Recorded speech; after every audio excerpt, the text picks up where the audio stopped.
दुनिया में ऐसा कोई घर नहीं होगा जहां माँ बाप और बच्चों के बीच टकराव नहीं होते, राइट। पर लेखिका कहती है कि पाश्चात्य देशों की तुलना में भारतीय पेरेंट्स के लिए पेरेंटिंग यानी परवरिश अधिक कॉम्प्लेक्स है, क्योंकि यहाँ के बच्चों को अपने ट्रेडिशनल वैल्यूज यानी परंपराओं के साथ साथ मॉडर्न वैल्यूज यानी आधुनिकता को भी साथ लेकर चलना पड़ता है। चलो मान लिया कि एक परफेक्ट पेरेंट बनना मिथ है, पर एक परफेक्ट पेरेंट चाइल्ड रिलेशनशिप बनाना बिल्कुल संभव है इस पुस्तक की मदद से। I'm sorry, I'm out of power.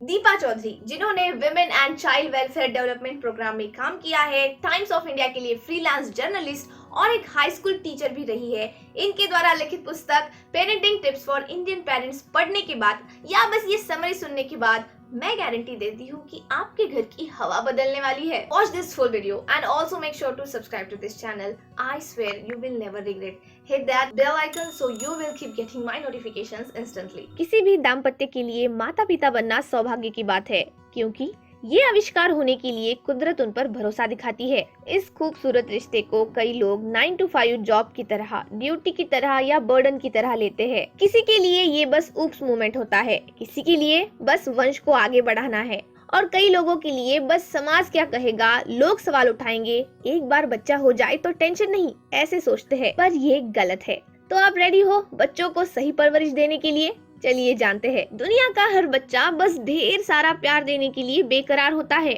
गुस्सा, निराशा, द्वेष, पछतावा, अकेलापन, ऐसी भावनाओं से बिल्कुल अनभिज्ञ। ये सब तो हम बड़े होने सिखाते हैं।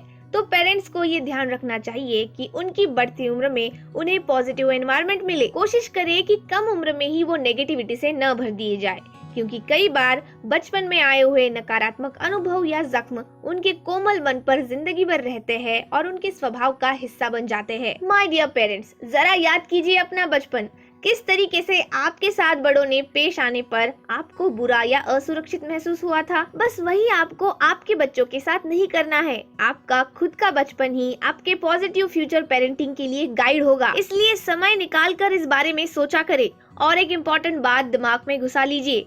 आपके बच्चे आपके द्वारा खुद की नई पहचान बनाने के लिए पैदा हुए हैं। उन पर अपने विचार या सपने थोपकर उन्हें बस आपकी परछाई बनाने की कोशिश ना करें, बल्कि उनके सपनों को पूरा करने के लिए उनका सहारा बने, मदद करें। पहली स्टेप है डिस्कशन।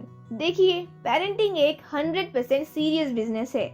आप इसमें तभी एंट्री करें जब आप इसके लिए फिजिकली, मेंटली और इमोशनली रेडी हो। बच्चे होने के बाद जिंदगी में क्या बदलाव होंगे इसकी जानकारी ले, क्योंकि मैं बाप बन गया हूँ कहकर बाप की जिम्मेदारी खत्म नहीं होती और माँ को पहले 2 साल में कोई ग्लैमर या पर्सनल टाइम नहीं मिलता। तो इसमें फैमिली सपोर्ट जैसे दादा दादी, नाना नानी, मासी, बुआ, चाची, इनकी काफी आवश्यकता होती है। पर आज का टाइम ठहरा दूर दूर रहकर नौकरियां करने का, बच्चों को अकेले पालने का, जो कि बहुत मुश्किल है। ऊपर से माता पिता दोनों को ही जॉब हो तो हेल्पर या मेड हायर की जाती है। पर जो प्यार हम अपनी संतान को सीने से लगाकर करते हैं, ममता से भरी नजरों से देखकर बातें करते हैं, वो भला कोई और उसे कैसे दे सकता है। मम्मी ने बच्चे को फीड करना, पेरेंट्स ने बारी बारी नैपीज चेंज करना, नहलाना, क्वालिटी टाइम स्पेंड करने से उसके साथ इमोशनल बॉन्ड बनता है। परिवार या पति से मिल रही मदद के कारण ही स्त्रियों में पोस्टनैटल डिप्रेशन, जो प्रेगनेंसी के बाद आता है, उसका लेवल कम हो जाता है। एक प्रीनेटल स्टेज, जब बच्चा माँ के गर्भ में होता है तभी से ही वो बाहरी एनवायरनमेंट में ढलना शुरू करता है। इस वक्त माँ ने अच्छी किताबें पढ़ना, हैप्पी एक्टिविटीज करना, व्यायाम, ध्यान करना, सही अन्न पोषण की मदद से खुद को शारीरिक और मानसिक दृष्टि से तंदुरुस्त रखना चाहिए। इसमें हर जगह का ट्रेडिशनल फूड बहुत उपयुक्त होता है, जैसे गोंद के लड्डू। माँ के लिए ये बहुत फायदेमंद है। अगर कोई माँ अधिक घी की मात्रा के कारण इसे नहीं लेती है तो इसके क्रिस्टल्स को पैन में पॉपकॉर्न की तरह सेक कर ठंडा होने के बाद पानी के साथ गटक ले। इससे आपके शरीर की कैल्शियम की जरूरत बड़ी मात्रा में भर जाती है। वैसे तो लोग इसे 40 उम्र के बाद हड्डियों के रोग ऑस्टियोपोरोसिस के लिए लेते हैं, पर एक माता के नॉर्मल डिलीवरी के लिए कैल्शियम की मात्रा अधिक होना अत्यावश्यक है। Second, infant stage. हर बच्चे का ग्रोथ लेवल अलग अलग होता है। 3 महीने बाद उनके स्लीपिंग पैटर्न में बदलाव दिखाई देते हैं। 1 साल बाद तक बच्चा अपना सोने और खेलने का वक्त लगभग फिक्स कर लेता है। इस समय वो स्पेशल मोमेंट्स जैसे बोलने की कोशिश करना, रेंगना, बिना सहारे के खड़ा होना, चलना, ऐसी क्रियाएं करते हैं। बस इतना समझ लीजिए कि पहले 2 साल तक बच्चा सोने में ज्यादा समय बिताता है, फिर धीरे धीरे ये कम होने लगता है। पहले 2 महीने में ही बच्चा स्माइल के जरिए सोशल इंटरेक्शन करना सीखता है, इसलिए उसे देखकर स्माइल बैक करने से उसे सुरक्षित महसूस होता है। वैसे बच्चों को 2 तरह की एंजाइटीज होती है। एक जो माँ से अलग होने पर आती है, उसे हम सेपरेशन एंजाइटी कहेंगे। 2 जो अनजान लोगों को देखकर आती है, जिसे हम स्ट्रेंजर एंजाइटी कहेंगे। हाँ, लेकिन धीरे धीरे परिवार के बाकी सदस्यों से मिलकर ये एंजाइटी कम होने लगती है। हम बच्चे की शुरुआती ग्रोथ फेजेस को 3 कैटेगरीज में बांट सकते हैं। एक 6 मंथ ग्रोथ। इस वक्त में आवाजों या स्पर्श की तरफ देखना, जहाँ दर्द हो रहा है वहाँ हाथ लगाने पर रोना, फूड का टेस्ट पसंद या नापसंद आने पर मुंह बनाना, हंसना, ये चीजें वो सीखते हैं। 2 12 मंथ ग्रोथ। इस वक्त में बच्चा अपनी अपर बॉडी को कंट्रोल करने की कोशिश कर रहा होता है, जैसे रेंगना, बैठना, चलना। 3 18 मंथ ग्रोथ। इस स्टेज में वो फिजिकली काफी इंडिपेंडेंट हो जाता है, पर सहारे की और निगरानी की जरूरत तो होती है, जैसे पसंदीदा खुशबू आने पर उसे इधर उधर ढूंढना, म्यूजिक सुनते ही डांस करना।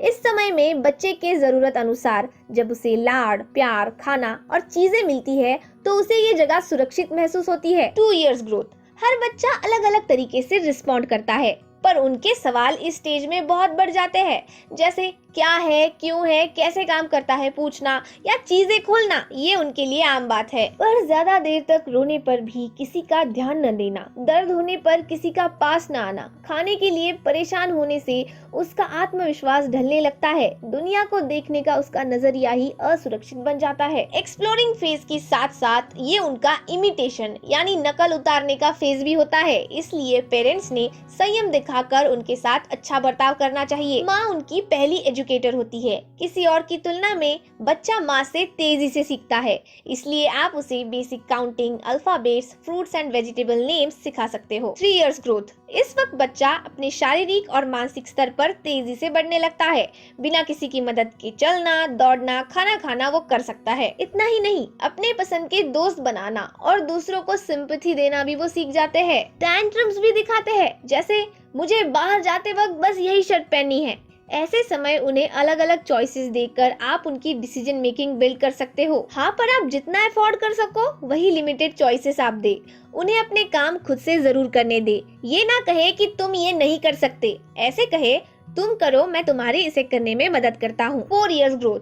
ये समय फुल ऑफ एनर्जी और क्यूरियोसिटी से भरपूर होता है, फिजिकल एक्टिविटीज भी बहुत बढ़ जाती है। इस उम्र में आप उन्हें आंगनवाड़ी या बाल विहार में भेज सकते हो। बच्चों की पॉजिटिव थिंकिंग डेवलपमेंट और सेल्फ डिसिप्लिन डेवलपमेंट इस उम्र में बहुत अच्छे से हो सकती है, इसलिए टीवी और मोबाइल की जगह उन्हें मोरल स्टोरीज सुनाना, चित्रों से भरपूर पुस्तक पढ़ाना, पजल सॉल्व करवाना, ब्लॉग्स बनवाना काफी महत्वपूर्ण होता है। 6 to 12 इयर्स ग्रोथ। इस एज ब्रैकेट के बच्चों में अच्छी मात्रा में शारीरिक बदलाव दिखाई देते हैं, उनके लिखने का तरीका भी बदलता है। आपको पता है 9 साल की उम्र के बाद लड़कियां लड़कों की तुलना में अधिक गति से बढ़ने लगती है और मैच्योर भी हो जाती है। वैसे 9 से 10 साल की उम्र में बच्चे स्पोर्ट्स में बहुत एक्टिव होते हैं, दूसरों की मदद करने की जगह उन्हें सब कुछ खुद से करने में मजा आता है, पर आप उनमें प्रोत्साहन देकर, समझाकर हेल्पिंग एटीट्यूड जनरेट कर सकते हो। उनके पढ़ने का, खेलने का, होमवर्क करने का समय फिक्स करने की आदत लगाए, ऐसे ही वो कम उम्र में सेल्फ डिसिप्लिन सीखेंगे। 12 to 17 इयर्स ग्रोथ, इसे हम टीनेज कहेंगे। प्यूबर्टी हार्मोन्स की एक्टिविटीज बढ़ने से बच्चों में अविश्वसनीय शारीरिक और मानसिक बदलाव दिखाई देते हैं। पढ़ाई का, करियर का, कंपटीशन का टेंशन इस उम्र में चरम सीमा पर होता है।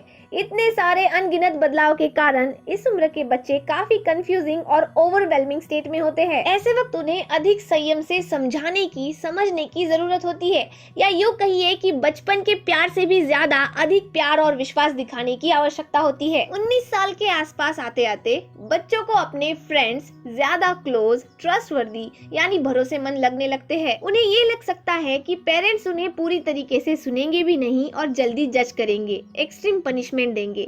इसके विरुद्ध उनके दोस्त उन्हें अच्छे से सुनेंगे, समझेंगे, उनका मनोबल बढ़ाएंगे, इसलिए वो उनके अधिक करीब होते हैं।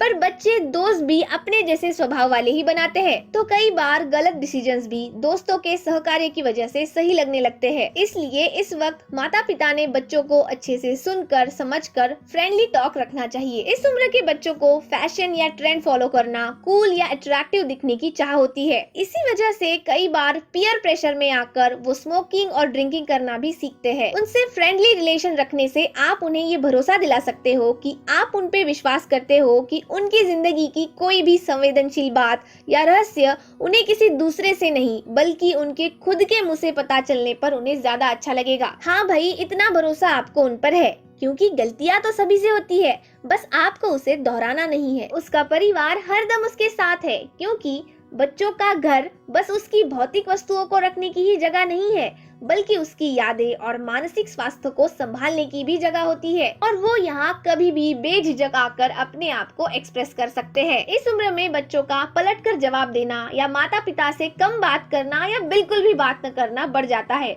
इसे हम कम्युनिकेशन गैप कहेंगे। ऐसे समय में माता पिता को बहुत ही धीरज से काम लेना पड़ता है। कभी कभी उनकी प्राइवेट स्पेस में बहुत ज्यादा अटेंशन देने से उन्हें इरिटेट होता है, पर हमें भी जल्दबाजी में उन पर रिएक्ट नहीं, रिस्पॉन्ड करना सीखना है। अपने पेरेंट्स में उन्हें एक नया दोस्त मिले, इतना सरल संबंध आपको उनके साथ रखना है। वैसे इस उम्र में मूड स्विंग्स की समस्या बढ़ जाती है, अरे वही हार्मोन्स की वजह से।